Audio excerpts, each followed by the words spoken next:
ফিলিপিন্সে super typhoon ফাং Wong এর আঘাত, নিরাপদ আশ্রয়ে প্রায় 10 লাখ মানুষ। টর্নেডোয় লন্ডভন্ড ব্রাজিলের দক্ষিণাঞ্চল, 6 জনের প্রাণহানি, আহত 750। রাশিয়ার বড় আকারের ক্ষেপণাস্ত্র ও ড্রোন হামলায় কেঁপে উঠেছে ইউক্রেন। দিনিপ্রো ও জাপোরিঝিয়ায় নিহত অন্তত 11 জন, হতাহত বেশ কয়েকজন। হামলায় ক্ষতিগ্রস্ত হয়েছে বিদ্যুৎ ও গ্যাস সরবরাহ ব্যবস্থা। এরই মধ্যে এক মাসের রেকর্ড 21,000-এরও বেশি ইউক্রেনীয় সেনা দায়িত্ব ছেড়ে পালিয়েছে বলে জানিয়েছে গণমাধ্যম। ইউক্রেনের পররাষ্ট্রমন্ত্রী আন্দ্রে সিবিহার দাবি, রাশিয়ার পক্ষ থেকে প্রায় 1400 আফ্রিকান নাগরিক ইউক্রেনের বিরুদ্ধে যুদ্ধ করছে।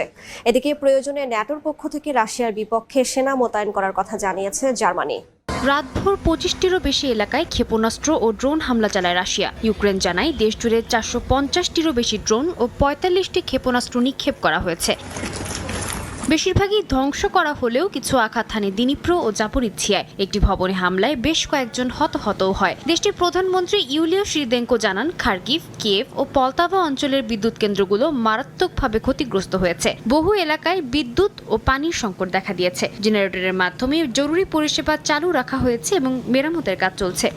পরিস্থিতিকে আরও জটিল করে তুলেছে ইউক্রেনের সেনা সংকট। দেশটির প্রসিকিউটর জেনারেলের কার্যালয়ের তথ্য অনুযায়ী শুধু অক্টোবর মাসেই 21,600-রও বেশি সেনা দায়িত্ব ছেড়ে পালিয়েছে। সামরিক কর্মকর্তারা বলছেন, যুদ্ধের ময়দানে জনবল কমে যাওয়ায় একই সেনাকে 3 গুণ দায়িত্ব পালন করতে হচ্ছে। একই সঙ্গে অনেক অঞ্চল প্রতিরক্ষা শূন্যতায় পড়েছে। উল্টো দিকে ইউক্রেনের পররাষ্ট্রমন্ত্রী আন্দ্রে সিবিহা দাবি করছেন, আফ্রিকার 36টি দেশের 1,400 জনের বেশি মানুষ রাশিয়ার পক্ষে ইউক্রেনের বিরুদ্ধে যুদ্ধ করছে।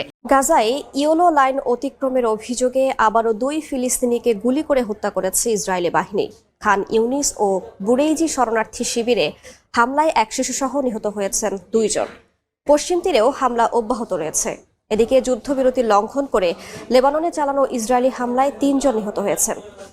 সরকারি অচলাবস্থা কাটিয়ে উঠতে না পারলে 20% ফ্লাইট বন্ধ রাখা হবে বলে জানিয়েছেন মার্কিন পরিবহন মন্ত্রী শন ডাফি। একই সঙ্গে সাময়িকভাবে খাদ্য সহায়তা তহবিল স্থগিত রাখার অনুমতি দিয়েছেন আদালত। পরিস্থিতি সামাল দিতে স্বাস্থ্য বীমার অর্থ সরকারি তহবিলের পরিবর্তে সরাসরি সাধারণ মানুষের কাছে পৌঁছে দিতে রিপাবলিকানদের প্রতি আহ্বান জানিয়েছেন প্রেসিডেন্ট ট্রাম্প।